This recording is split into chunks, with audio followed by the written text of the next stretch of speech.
Assalamualaikum warahmatullahi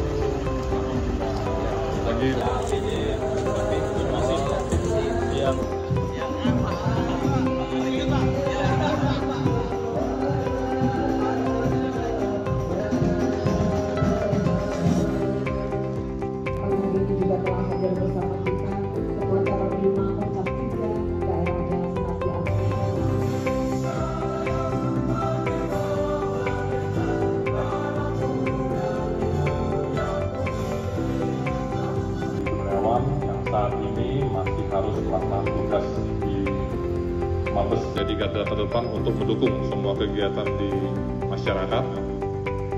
Dan kami juga bersilaturahmi dengan sanak saudara, dengan rupiah, dengan pecahan yang mereka inginkan, dengan kondisi yang layak edar. Ya, perairan yang terluas di Sumatera Selatan itu berada pada Kabupaten Banyuasin.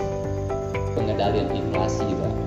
Terus kami dengan statistik, dengan stakeholder terkait, termasuk dengan BI, bahkan tidak segan-segan saya banyak belajar dengan Pak Riki, sehingga sekarang pengendalian inflasi di Palembang di angka 2,63%.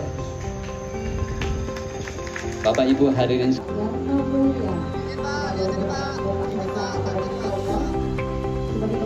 Boleh Pak, sini Pak, 1, 2.